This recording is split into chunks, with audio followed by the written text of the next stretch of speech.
Hello and welcome to another edition of Motivation Matters Live with me, Mark Terrell from the Motivated Business Club and the Reluctant Leader Academy. And welcome along to this session about team development and why motivation matters to team development. If you've not watched any of these before, then there are a few you might be able to find wherever you're watching this. If you search, put Motivation Matters in, then you should be able to find the previous episodes where I've talked about subjects like leadership and performance and succession planning and those sort of things. So if you're interested in those, then find those in previous recordings. We go out on LinkedIn, we go out on Facebook, and we go out on YouTube. So you might be on either one of those platforms. So hopefully you get some value from this session. We're going to today look at team development with regards to what motivation has to do with that. And I suppose the first thing we should think about is actually what a team is. So we're not talking about just a function here. We're talking about a team that has to rely on one another. So like a team that's rowing a boat, then each person in that boat has a responsibility to do their job. And like a football team, there's no point in having a team of centre forwards and nobody in defence, nobody in goal, all those things. So it's about a team is about having a group of people that depend on one another and they all have their own things to do. And when we have those things, when we've decided that we need a team, what we need to do is actually, it's not about just adding each person together to see how we get the best results. Actually, what we really need is people that really want to be there, really want to be part of the team.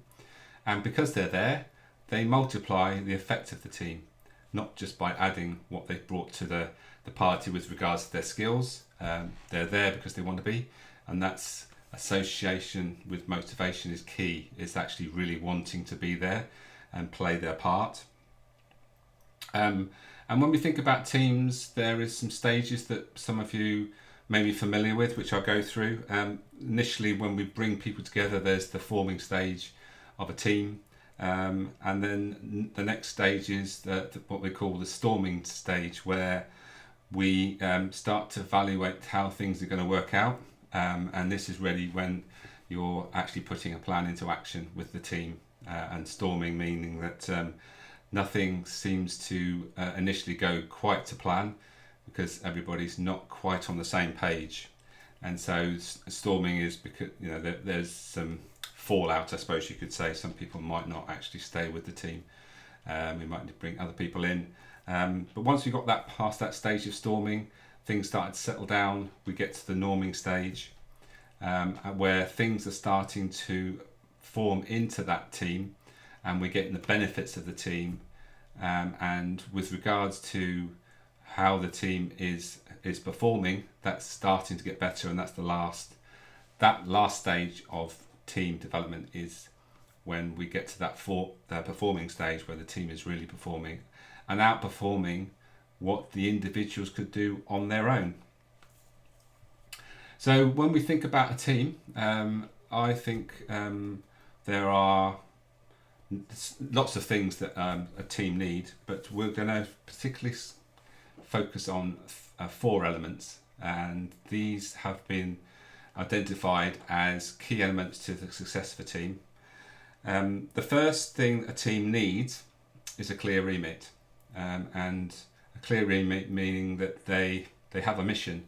They know exactly what they're trying to achieve. So like a football team may be trying to win the cup or win the league. A team needs to know, well, what are we actually trying to achieve here? What's the outcome we are really working towards? So a clear remit is really important. Secondly, I've alluded to already, is an interdependency. So each individual needs to function well on their own, but what they actually really also be focusing on is how they become more interdependent and how they support one another. And so it's not an individual pursuit. It's a team pursuit, and with that regard, we need to understand that everyone is interdependent of one another. So that's a key element of a team. And belief in the team. You've got to have people that are in the team and they believe the team is worth being part of. That's something that a lot of people don't really think about, actually. But if you don't believe in the team, then is actually the being part of it actually going to be worthwhile? Are we actually going to achieve what we need to achieve if we don't believe the team is actually necessary? And then finally, the fourth element is accountability, being accountable to one another. And when we're accountable to one another, not only to one another within the team, but actually to the wider organisation. If we're part of a wider organisation that the team is part of, then we need to be accountable as to what our actions actually lead to and how that plays out with regards to what the organisation is trying to achieve. So, as we know, and it's the important thing to remember is that when we bring together people in a team, together everyone achieves more. And those four words actually, first four letters actually spell team. So that's what we want to work towards. But what we want to think about in this regard when we talk about motivation is we need to make sure that the energies of the team are in line. And to do that, we need to be able to identify what motivates everybody in the team. So I want to just quickly use a quick presentation with regards to how we can use a tool to identify motivation within the team, because teams aren't just dependent on abilities, they're about actually those four elements, and I think those four elements are quite closely linked to motivations in many ways, which we'll sort of sum up at the end.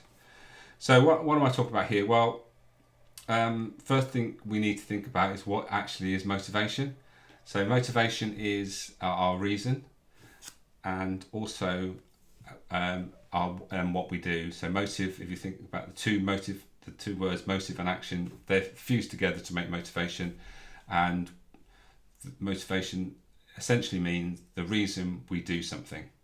And when we do something that we want to do, then we're more likely to perform better at it. So when we're linking back to the team, we want a group of individuals that are there on an individual basis, that they know the reason they're there and that they want to do the job. So it's not just about ability. So how can we do this? Well, the one thing we need to do is understand that we need to identify those motivations, and we need a tool to do that. So these 9 motivations on the screen are the 9 motivations according to the motivational maps model, which I use. And you'll see there are 9 motivations, as I've mentioned, 3 groups of 3 relationship, 3 achievement, and 3 growth. And we're all a combination of all 9. So I'm not going to go into detail what each of the 9 motivations here. I'll cover that in a while with regards to when I look at the team data, which I'm going to share in this one. But if you want to know more about these 9 motivations, there's a previous episode of this series that will go into a bit more detail. So look out for those, or obviously get in touch with me and I'll go through what I can help you, whatever you like to know about what the 9 motivations are and how it work. But essentially what a motivation map does is to put these 9 motivations in order. It puts them from most important down to least important for the individual. But then once we've done that, we can put those individual maps into a team map. So let me show you, this is a team map data table. Which looks like any other data table, but so what we need to do is actually analyze what it's actually telling us. So there's lots that it's telling us, but there are some key things that we can use with regards to team development in particular. So firstly, we can see that this team is 76% motivated. So that's a good place to start. That's a good, that is in motivational maps terms in the boost zone. So they're in a pretty good place, but there's room for improvement and we can edge that up into the 80s and when we know what we know is that when overall scores are out in the 80s and individual scores are in the 80s, then that team tends to be operating at a high level. So that's the first thing we can identify with regards to how this team is operating, with regards to how motivated they are. The next thing is with regards to that remit I mentioned. What we can identify is what are the energies in this team with regards to motivations, and we can see that this team is motivated by Searcher, Builder and Spirit as their top three. And so what does that tell us? It tells us that they are purpose driven. They want to do something that is purposeful and meaningful. They want to be well rewarded for that. They want to be commercially aware of the outcomes that they are achieving, and they want to be rewarded for that, maybe in a financial way. And they want freedom to do it in a way where they have some freedom, autonomy about the way that they go about achieving their goals. So there's a picture about the energy. So what does that tell us about where this team is heading? And when we talk about the remit, what they're trying to achieve, the thing we would have to next ask is this team's motivations in line with the remit? So and obviously this team is an anonymous team, so we don't know what their remit is, but we would hope that if the three top motivations are in line with that remit, then they're more likely to achieve what they're going to achieve. If it's not, then maybe we need to start thinking about other people to bring into this team and rejig it a bit. So for instance, if this team was a team which was maybe a team which needs to have specialist knowledge, then maybe there isn't enough focus on that, because if you look at what the expert motivator in the middle there, it's only in the middle, so it's not a key element or a key drive for this team. So that might be an issue. So those are just one example of a scenario where this team's motivation may not be quite in line with the remit. What other things can we identify from this data table? Well, I talked about the belief in a team and wanting to be in a team. Well, this team's lowest motivator, so the thing they least want, is actually the friend, which is all about belonging. So that might be an issue for this team. If we talk about actually that need to believe in the team, maybe that might be a problem, whereas you can see the spirit motivator is in their top three, so they're more likely to want to work independently than together in a more interdependent way. But, as a big but, when we have this sort of information available, we can present this to the team, it can actually change the dynamics in that regard, so they can focus on things that actually they realise are more important than their individual motivators, and that having that conversation and maybe put things in place that will bring people together in a way that is going to help the outcomes for the team. Something else we can look at is potential conflicts in the team. So where we have blue and reds next to one another, so we've got 3 instances there where reds and blues are there, it indicates that there possibly could be conflicts in this team where two people are pretty much heading in the different directions. So we've got, if you see the defender there, which is about security and stability, one wants it, or two people want it in there as one of their top three, and one person has it as their lowest. So what dynamics is there with regards to security and stability and that sort of dynamic in the team? If one person wants it and two people are particularly not wanting it, one person not particularly wanting it and two people wanting it, so that what effect does that have on the team? And again, just by sharing this all information can make a big difference to whether that conflict becomes a problem or not. And also we can see there the director, and there's two people that want it have it as their number one, and there's two people has it as their lowest motivator. So again, conversation there around, is that causing a problem within the team? So the last thing we can do is actually we can identify how each of the individuals are having their top 3 motivations currently met. So each of those scores there are out of 10. So we've got a clear idea of which ones are well met and which ones aren't. And we can then look at how we can address that. And if certain motivations are not being met, then there might be a different role for the person, or just a small tweak might make all the difference.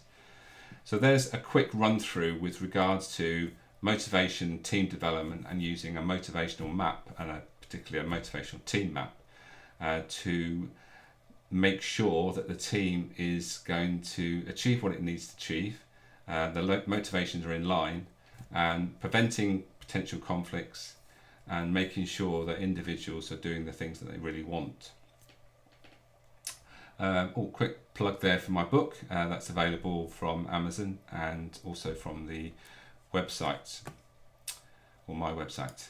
So that's a quick run through with regards to what motivation is, how motivations can affect the performance of a team, and how we can develop a team, making sure that not only are the abilities and skills are in line with the remit, but actually the motivations are too. And if we think about the successful teams that we know about, it's not the ones that have all the skills, all the knowledge, and all the abilities that are always achieve. Sometimes the teams that actually act as a team are the ones that really get the results. And by understanding and sharing knowledge about one another is a key thing with regards to having the successful team and the outcomes that the team is trying to work towards. So let's have a quick summary with regards to what we talked about here then. So as I've mentioned, there is 4 things that we need to think about with regards to a team. A team needs a clear remit. A team needs interdependency, and that's a key thing with regards to what a team is. If we haven't actually working towards interdependency, then maybe the question mark is, do we actually need a team? Teams aren't the be all and end all. We need a team as long as the individuals are going to achieve more together than they would individually. The team needs to believe that the team exists and that it's a worthwhile place to be and to belong to. And the successful team needs accountability from each other. And most importantly, at the bottom there, successful teams need to understand each other, and that's where we, just by sharing information like our motivational maps with one another and looking at a team data table like we've just done, can be really useful, and just actually stops that conflict that potentially could happen if we didn't share the knowledge and actually share what really people come to work for. So let me just share where you can find out a little bit more about what I do. Here's my website, and on the website there's lots of information where you can look at the 7 steps that I cover in my book. There's a video for each one of those if you click on those icons. Do some work with second generation business owners, so there's a stress test there. And there is all the details around my book where you can click there. I do some regular, as you know, lives. So there's the one on succession planning, and there's all the details about the Motivated Business Club. And if you click through, which I can do here, I think, click through to there, then you'll see all the details about how the Motivated Business Club works, all the things that you get. And right down the bottom you'll see that there are 3 options where you can join as an individual, upgrade to the individual plus if you want a bit more support and quarterly planning, and also if you're a team of 4, there's a package there, and if you're more than 4, then there is options there where you can upgrade. And just before I leave here, there's a great, top right hand corner there, free leadership questionnaire. If you are leading a team, if you click on that and take the 2-minute how effective are you at leading change scorecard, you'll get some really valuable information about how you are performing and how actually you lead a team through change. And as we know, change is inevitable in most instances, so we need to be effective at how we do that. So there's a quick look at my website and where you can find out more information about myself and the Motivated Business Club.